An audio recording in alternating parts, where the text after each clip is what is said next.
On today's episode of Brosef Gaming, I do something by popular demand. And later, our Brosef Gaming Stig takes the reasonably priced car around our test track.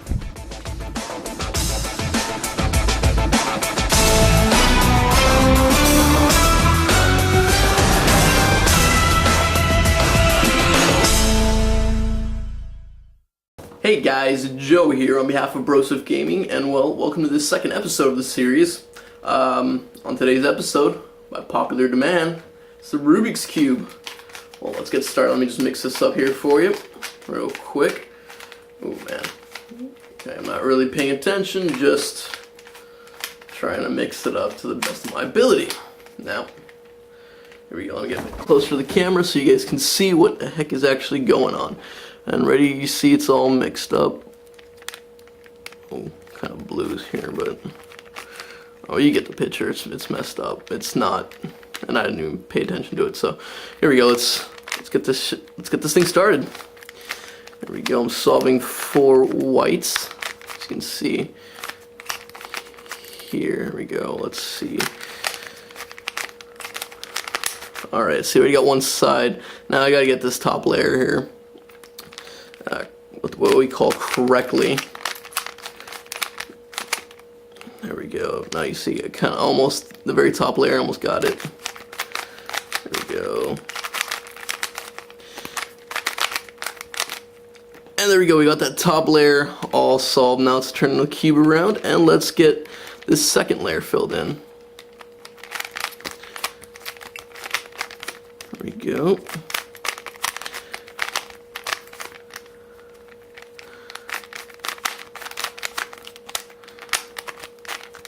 And look at that. Second layer entirely solved. All this right here. Alright. Now let's work on what we call the cross on top. There you go. You just get the cross. Now, let's solve this top layer correctly as well. Fix that cross. Now you see we still got the cross on top, though it's kind of full, but we got all the middle on each side correctly, and that's pretty much key. So we have one side that's correctly here, so let's work on that. I can tell already. There you go, and I'm pretty much at the last step now. We got everything in its place, we just got to fix the corners. So, oh man, here we go, let's do this.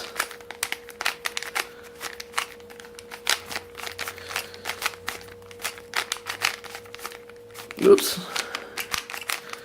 I'm getting ahead of myself there. And it's pretty much solved now. Just gotta... Here it is. And there it is. Completely and entirely solved.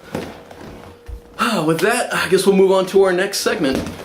Last week on Brosef Gaming, we showed you the test track. This week, we're putting it to the test. Some say his left nipple is the same shape as the Nürburgring. And if he'd be bothered, he could crack the Da Vinci Code in 49 seconds. All we know is, he's not the Stig, but he's the Brosef Gaming equivalent of the Stig, and pretty much to make life easy on us, we'll call him the Stig. The Stig is driving the reasonably priced car of Brosef Gaming. Now because this is the Stig, he knows the track like the back of his hand, if he has them. So for that reason, I'm just going to sit back, relax, and see what he has on his playlist.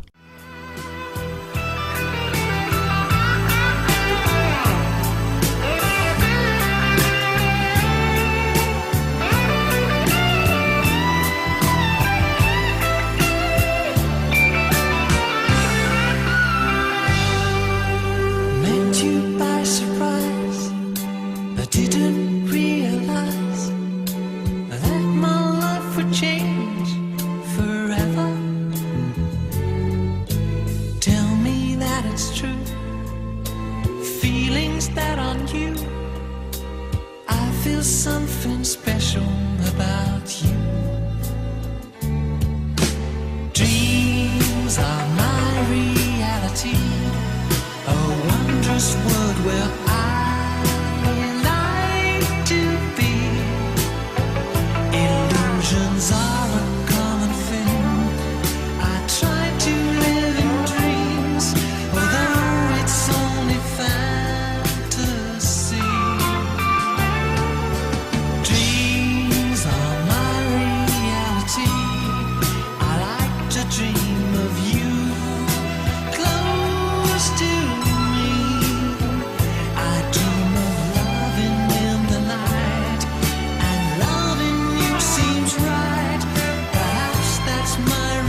And the Stig did it in 157.91.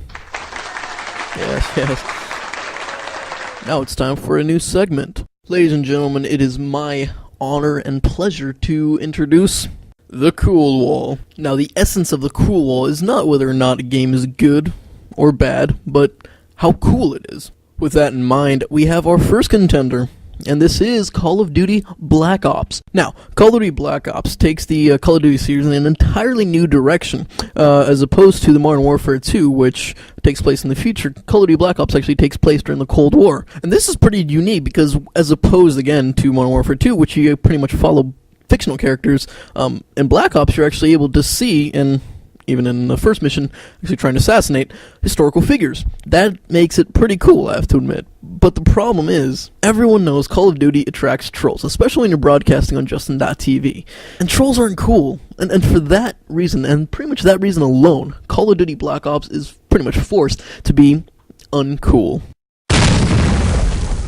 Now, the next game put up to the challenge of the Cool Wall is actually Killzone 3. I pretty much really don't want to keep going into detail on this. I mean, everyone knows Killzone 3 is pretty much cool. There's no doubt about it. It doesn't matter who you are or what you play. Everyone knows Killzone 3. Everyone knows Killzone, really, to be honest with you. But there is one problem. The fact that, yes, it's a 3D game, but it's 3D dual images in 720p. Now, that's may not be that much of a problem, but I feel you're pretty much being gypped, especially if you have a 1080p monitor. And for pretty much that reason, it's not exactly fully Sub-Zero, but it's on the border, so it goes right there. And tonight's final game put up to the challenge is actually Little Big Planet 2. Everyone loves Sackboy, everyone loves Little Big Planet. I mean, it doesn't matter if you're 4, 14, or 40, everyone just loves Little Big Planet. And for that reason, beyond doubt, this game is Sub-Zero. And that pretty much sums up this segment of the Cool Wall. Now, if you have any PS3 games you would like to see be ranked on the Cool Wall, just go ahead and actually comment on this video, or send me a message on YouTube. Now, let's conclude this week's episode, but never fear. Next week, I'll have a brand new episode, and I try to explain the King of the Barge. Trust me, it doesn't go as well as you think it might. But go ahead and rate, subscribe, and comment on this YouTube channel, and go ahead and catch me on www.justin.tv/Brosef Gaming. Until then, take care, and keep gaming.